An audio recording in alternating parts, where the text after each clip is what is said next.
মেয়েদের বড় ত্যাগ দিতে হয়, যে ঘরে জন্ম হয়েছে সেই ঘর ছেড়ে চলে যেতে হয়, যেই উঠানে খেলে বড় হয়েছে সেই উঠানটাকে চিরতরে শেষ করে দিতে হয়। একটু ভালো করে দেখলে দেখা যায় মেয়েদের কিন্তু আসলে কোনো ঘরই হয় না।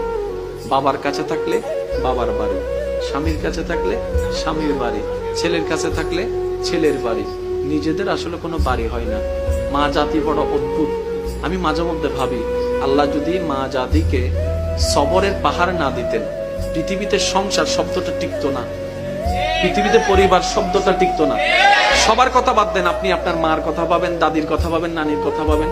আমাদের মা, আমাদের দাদি, আমাদের নানি যে ত্যাগটা দিয়েছেন, যে সহ্যটা করেছেন, ওনারা যদি অধৈর্য হতেন আজকে কারো পরিবার কিন্তু ঠিক থাকতো না।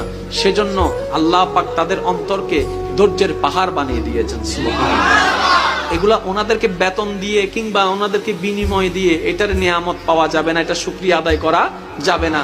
সেজন্য আমি অনুরোধ করব, সন্তানরা মা বাবার প্রতি আন্তরিকতা শ্রদ্ধা রাখুন, স্বামীরা স্ত্রীর প্রতি মায়া ভালোবাসা রাখবেন, মুরব্বীদের প্রতি শ্রদ্ধা রাখবেন। কারণ ওই মহিলাদের ত্যাগ, ওই মা বোনদের, দাদি নানিদের ত্যাগ আমরা কখনো টাকা দিয়ে বিনিময় দিয়ে কখনো প্রতিদান দেওয়া যাবে।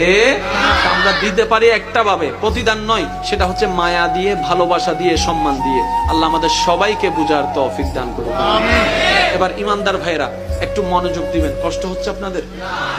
সবকিছু কোরআনে, কোরআনটা আল্লাহ ফিট করে দিলেন নবীর অন্তরে, ঠিক আছে? এই কথাটা একটু মনে রাখবেন। এবার সামনে আসেন।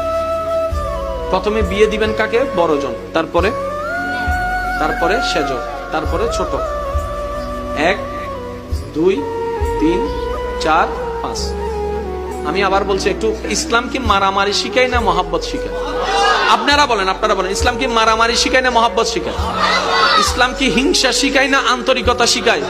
আরে ইসলাম তো সেই ধর্ম, নবী রাহমাতুল লিল আলামিনকে যখন তায়েববাসীরা পাথর দিয়ে স্বাগতম জানিয়েছে, নবী রাহমাতুল লিল আলামিন বদদুয়া দেওয়ার বদলতে দোয়া দিয়ে ফেরত এসেছেন। সুবহানাল্লাহ।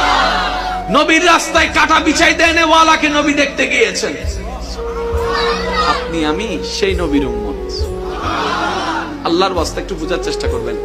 প্রথম, দ্বিতীয়, তৃতীয়, বড়, মেজ, ছোট। বিয়ের সময় বড়, মেজ, ছোট, এই নিয়ম সহজে ভাঙ্গা। আমরা সবাই আল্লাহর বান্দা, আদম নবীর উম্মত, আল্লাহর বান্দা। বান্দা হিসেবে আমরা সবাই এক, কিন্তু উম্মত হিসেবে কিন্তু আমরা ভিন্ন ভিন্ন। এবার বলেন তো, উম্মতের ভিতর সবচেয়ে বড় ভাই কার নবীর উম্মত?